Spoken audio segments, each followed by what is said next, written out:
बानी पीटीआई इख्तिदार के लिए सियासत के बजाय तोहम परस्ती का शिकार थे। इख्तिदार और ताकत के लिए बुशरा बीबी से शादी की। बुशरा बीबी ने रूहानी अमलियात से बताया दोनों की शादी हो जाए तो बानी वजीर आजम बन जाएंगे। दी इकोनॉमिस्ट में साबिक खातून अव्वल बुशरा बीबी पर खुसूसी रिपोर्ट। सीनियर सहाफ़ी ओवन बेनेट ने रिपोर्ट किया कि बुशरा बीबी ने बानी की जाती जिंदगी और सियासत पर अमलियात का रंग चढ़ाया। शादी के बाद बानी पीटीआई रूहानियत, ख्वाबों की ताबीर और चेहरा शनासी को हुकूमती फैसलों में अहमियत देने लगे। बनी गाला में गोश्त और जानवरों के सरों के जरिए बलाएं दूर करने जैसे अमल किए जाते रहे। घरेलू मुलाजमीन ने अमलियात के लिए बाजार से काले जानवर का सर और दीगर चीजें लाने का बताया। बानी पीटीआई ने इख्तिदार के लिए दीनदारी का लिबादा ओढ़े रखा। दुनियावी कामयाबी के लिए बुशरा बीबी की हर बात पर अमल किया। मेरिट के महज नारे थे। रियासती अमूर में बुशरा बीबी हरफ आखिर समझी जाती थी। उनकी इजाजत के बगैर वजीर आजम का तैयारा भी उड़ा नहीं बढ़ता था। साबिक वजीर आजम की बुशरा बीबी से तीसरी शादी न सिर्फ उनकी जाती जिंदगी बल्कि अंदाज हुक्मरानी पर भी सवालात खड़े किए।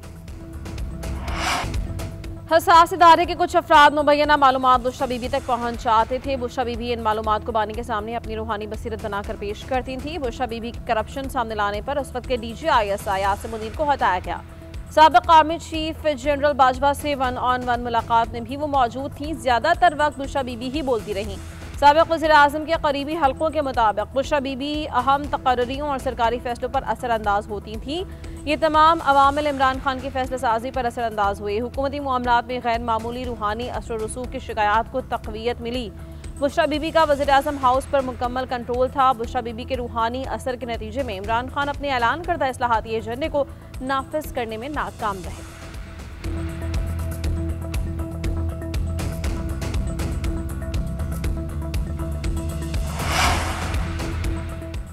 बानी पीटीआई तो हम परस्ती के बाइस वफादार साथियों को दूर करते रहे। आम तासुर था कि जिसने बुशरा बीबी पर तनकीद की वो पार्टी से निकाल दिया जाएगा।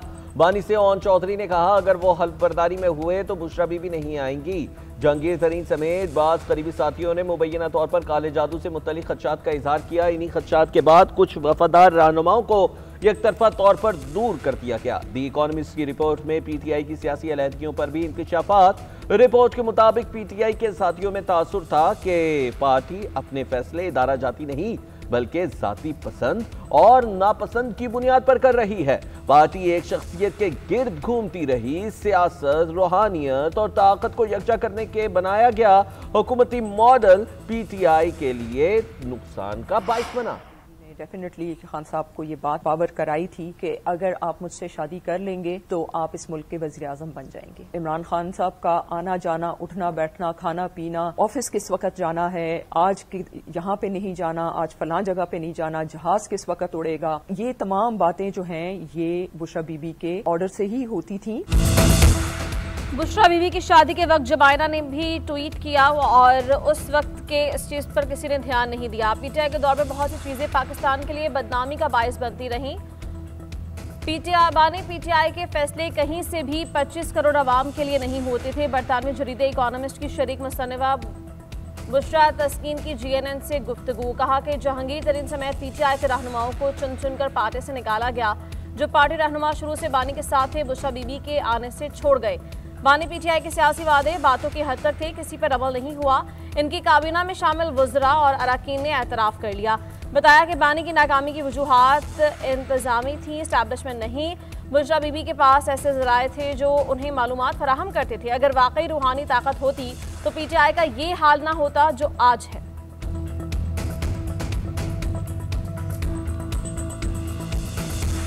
ये तमाम मामला जो रूहानियत के लिबादे में था ये बाकायदा सुपरस्टिशन की बुनियाद पे, लफ्ज यूज हुआ है सुपरस्टिशन, तो ये बाकायदा एक उनकी अपना एक रूहानियत का आइडिया था जिसके तहत ये फैसले किए जाते थे। और ये तमाम फैसलों पर वो ना सिर्फ असरअंदाज होती थी बल्कि वो इंश्योर करती थी कि ये हर फैसला उस पर अमल दरामद हो।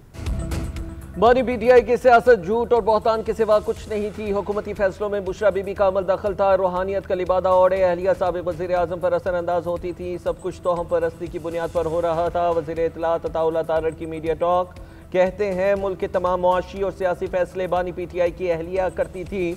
वज़ीर मुमलिकत बराए दाखिला तलाल चौधरी ने कहा, दुनिया के जरीदे भी इस चीज़ की तस्दीक कर रहे हैं। बानी पीटीआई के फैसले मुल्की मफाद में नहीं थे। जो हुकूमत कारकर्दगी की बजाय जादू टूने पर चले वो कैसे चल सकती है। बुजदार से लेकर अहम ओहदों पर तकर्रियाँ जादू टूने और अमलियात से होती रहीं। करप्शन की गजब कहानियों ने बनी गाला को मनी गाला बना दिया। बुशरा बीबी ने रूहानियत का लिबादा ओढ़ा हुआ था।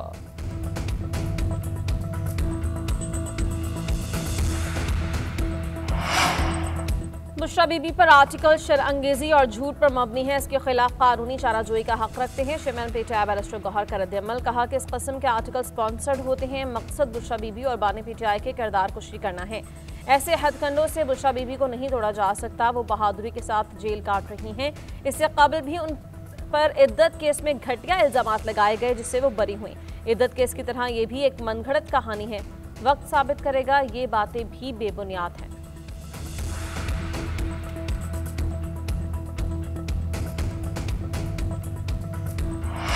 उर्दन के बादशाह अब्दुल्ला दोम इब्नुल हुसैन 2 रोज़ा दौरे पर पाकिस्तान पहुंच गए।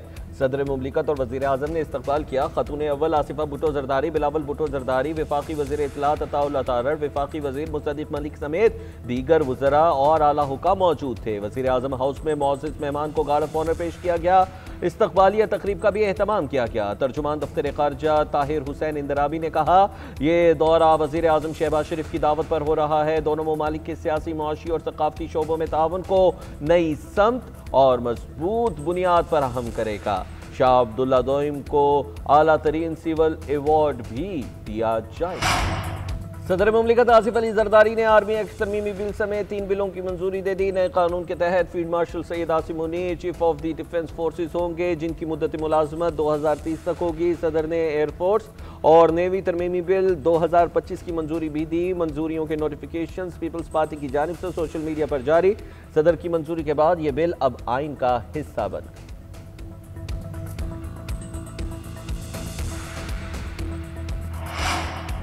हुकूमती इस्लाहात की बदौलत मुआशी तरक्की की रफ्तार हर दिन बेहतर हो रही है। शवाहिद कौम के सामने आ रहे हैं। वज़ीर आज़म शहबाज शरीफ का FBR इस्लाहात से मुताल्लिक़ इजलास से खिताब, कहा इस्लाहात के अमल पर मौसर अमल दरामद की रफ्तार मज़ीद तेज़ की जाए ताकि पाकिस्तान मुआशी मुश्किलात के गिर्द अब से निजात पाए।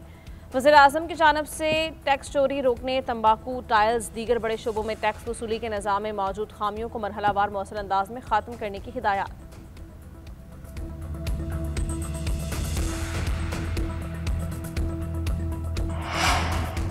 दी इकोनॉमिस्ट एक मुस्तनद जरीदा है, इसमें कोई सियासी रंग नहीं। रिपोर्ट के बारे में अभी और भी कहानियां निकल कर आ रही हैं। जिस तरह मुल्क चलाया जा रहा था, चहमगोइयां हर जगह हो रही थी। उस वक्त लोग हंसते थे कि यह अफवाह होगी।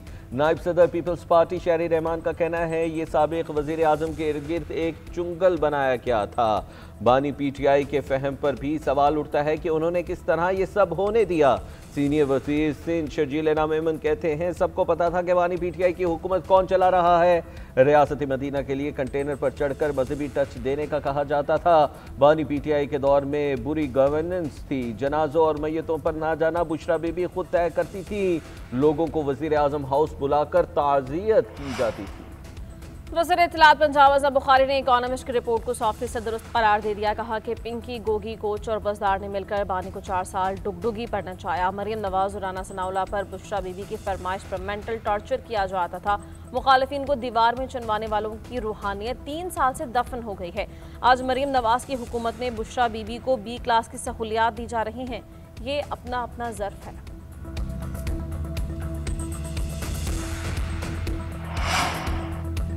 बुशरा बीबी से मुतालिक रिपोर्ट मनगढ़ंत और बेबुनियाद है। एक मुनज़्ज़म मुहिम चलाई जा रही है। उनकी साख को ख़राब करने की हर कोशिश नाकाम होगी। PTI रहनुमा बैरिस्टर साहब ने इकोनॉमिस्ट की रिपोर्ट मुस्तरद कर दी। कहते हैं, झूठे इल्ज़ामात का मकसद सियासी फ़ायदा हासिल करना है। जेल में गैर कानूनी कैद के बावजूद बुशरा बीबी का हौसला बुलंद है।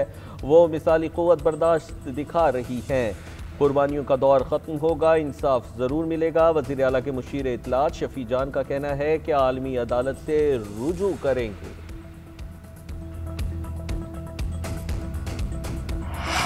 आज़ाद कश्मीर कानून साज असम्बली का इजलास 17 नवंबर को तलब। वज़ीर आज़म चौधरी अनवारुल हक के खिलाफ तहरीक अदम एतमाद पर वोटिंग होगी। नए कायदे ऐवान का इंतखाब भी अमल में लाया जाएगा। पीपल्स पार्टी ने फैसल राठौर को वज़ीर आज़म आज़ाद कश्मीर नामजद किया। कश्मीर में अदम एतमाद की तहरीक कामयाब होने पर मुतबादिल वज़ीर आज़म खुद मुंतखब हो जाता है। तहरीक पर 3 दिन बाद राय शुमारी लाजिम है। लाहौर हाईकोर्ट के जस्टिस शम्स महमूद मिर्जा ओहदे से मुस्ताफी। जस्टिस शम्स महमूद मिर्जा सीनियरिटी में 5वें नंबर पर थे। लाहौर हाईकोर्ट एडमिनिस्ट्रेशन कमेटी के रुकन थे। उन्होंने 22 मार्च 2014 को लाहौर हाईकोर्ट के जज की हैसियत से हलफ उठाया था।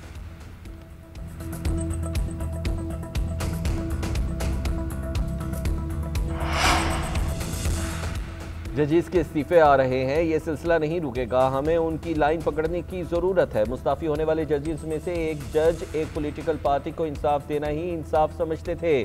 स्पीकर पंजाब असम्बली मलिक अहमद खान कहते हैं पार्लियामेंट सुप्रीम है, कोई उसका इख्तियार चैलेंज नहीं कर सकता। उमर अता बंदयाल ने आइन में लिखा है कि उन्होंने पार्लियामान का काम करने की कोशिश की। बंदयाल अकेले नहीं, साकिब निसार भी थे, जिसका दिल करता था अवामी नुमाइंदे को कान से पकड़कर बाहर कर देता। अब मुल्क आइन और कानून के तहत चल रहा है। वकला तहरीक के भी देखेंगे कि कितना वजन होगा। पाकिस्तान को अब आगे बढ़ना होगा। जस्टिस के आगा ने विफाकी आईनी अदालत के जज का हलफ उठा लिया। चीफ जस्टिस आईनी अदालत जस्टिस अमीनुद्दीन ने हलफ लिया। कॉन्फ्रेंस रूम में तकरीब का इनेकाद। गुज़श्ता रोज़ हलफ उठाने वाले जजेस की शिरकत। Chief justice Islamabad high court justice Sarfaraz Dogar, justice Arbab Tahir और दीगर की शिरकत। हलफ बर्दारी की तकरीब में बार एसोसिएशन के अहदेदार भी शरीक। इस्लामाबाद हाई कोर्ट की इमारत में तब्दीलियां शुरू। अटॉर्नी जनरल ऑफिस को हाई कोर्ट बिल्डिंग से लॉयर्स कॉम्प्लेक्स मुंतकिल किया जा रहा है। अटॉर्नी जनरल ऑफिस रूम में आईनी बेंच की अदालत रखने का इम्कान।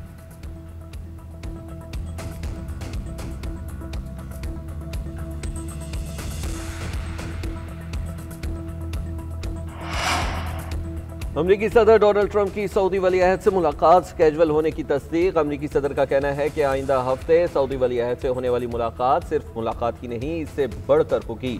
सऊदी अरब बहुत से F-35 और लड़ाका तैयारे खरीदना चाहता है। वली-अहद शहजादा मोहम्मद बिन सलमान की मुलाकात में दिफाई खरीदो फरोख्त को हतमी शक्ल दी जा सकती है। इब्राहिम अकॉर्ड भी बातचीत का हिस्सा होगा। उम्मीद है सऊदी अरब जल्द इसमें शामिल हो जाएगा। डोनाल्ड ट्रंप का एटमी तजर्बात करने का भी ऐलान। कहा दूसरे ममालिक की तरह हम भी एटमी तजर्बात करेंगे। अक़वाम मुत्तहिदा की सलामती काउंसिल में ट्रंप के गजा अमन मंसूबे की करारदाद पर वोटिंग पीर को होगी। करारदाद के मुसव्वदे में कहा गया है कि बोर्ड ऑफ पीस गजा के लिए एक अबूरी हुकूमत इदारा होगा, जिसकी सदारत ट्रंप करेंगे और इसका मैंडेट 2027 के आखिर तक जारी रहेगा। ये बोर्ड रुकन ममालिक को इजाज़त देगा कि वो एक आरजी बैनुल-अक़वामी इस्तेहकाम फोर्स तश्कील दें जो नई तरबियत याफ्ता फ़लस्तीनी पुलिस के साथ मिलकर सरहदी इलाकों को महफूज बनाएगी। पाकिस्तान, सऊदी अरब, तुर्किया और मिस्र समेत कई अरब और मुस्लिम ममालिक करारदाद की जल्द मंजूरी के हक में हैं।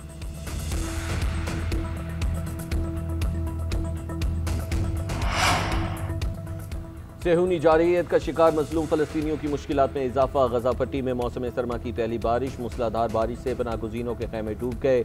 रज़ाइयाँ, कंबल समेत फ़लस्तीनियों का बचा कुचा सामान भी पानी की नज़र हो गया। पनाहगुज़ीन खुले आसमान तले रहने पर मजबूर, रात भर सर्दी में ठिठुरते रहे। अपनी मदद आपके तहत बारिश के पानी की नकासी करते रहे। फ़लस्तीनी मीडिया से बात करते हुए रो दिए। कहते हैं बच्चों समेत सब भीग चुके हैं। आर्जी खैमों के अलावा कोई छत मौजूद नहीं। इधर इमदादी इदारों और माहिरीन ने खबरदार किया है कि बारिश के बाद पानी जमा होने से मुख्तलिफ बीमारियों का खतरा भी बढ़ गया है।